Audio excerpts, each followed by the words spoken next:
Welcome back, and in response to some questions we've received on our YouTube channel, I'm going to give you a peek into how motorcycling got started well over 100 years ago. Not many people seem to realise that most of the early action was happening in Germany. Understandably, I suppose, because so many brands from Harley-Davidson and Indian to Triumph and Moto Guzzi are always marketing their long and proud motorcycling histories.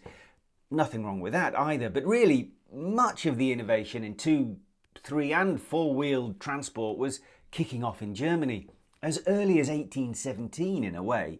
Yes, just over 200 years ago, Carl Dries modified his running machine, as he called it, so that it ran on a single track. In other words, the rear wheel followed exactly where the front wheel had just gone.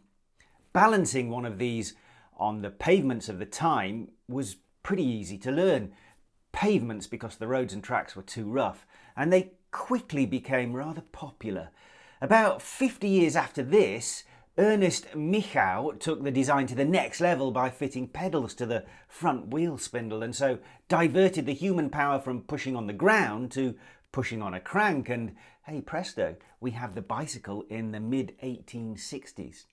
About 10 years later, in the 1870s, three-wheelers like this Cripper tricycle became more popular than bicycles since they were much easier to ride, obviously.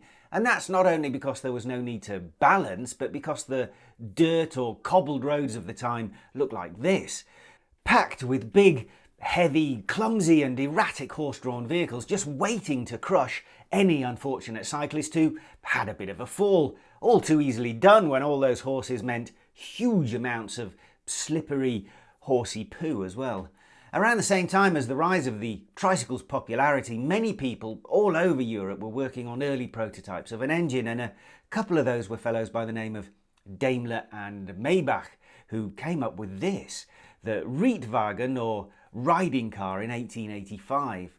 Yes, it looks more like a bike, although with stabilisers, so perhaps it's no surprise that it is regarded by many motorcycle historians as the father of the motorcycle.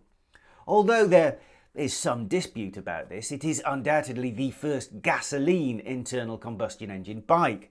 It had a 264cc single-cylinder engine producing half a horsepower and was capable of reaching 11 kilometres an hour, a speed that even Don could outrun.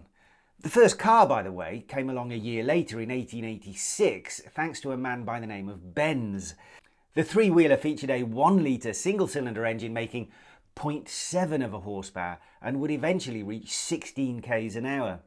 Shortly after this, in 1894, the first motorcycle in series production was available from German manufacturer Hildebrand and Wolfmuller. It had a 1489cc twin-cylinder 4-stroke engine that delivered a whopping 2.5 horsepower that could take you up past 50 k's an hour thanks to a feather-like weight of just 50 kilos.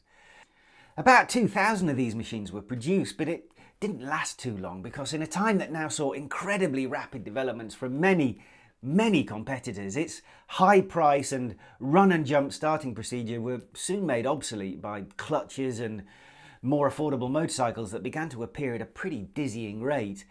And so this series of primitive to us but highly innovative technological marvels of the time show how much of our passion for motorcycling owes a debt of gratitude to the brains and bravery of our ancestral German biker buddies.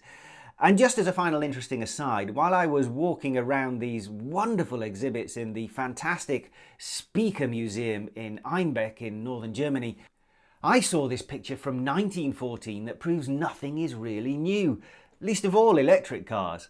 Yes, this 108-year-old picture shows an electric car at a charging station.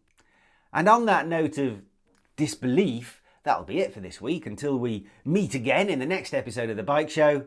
So, see you then.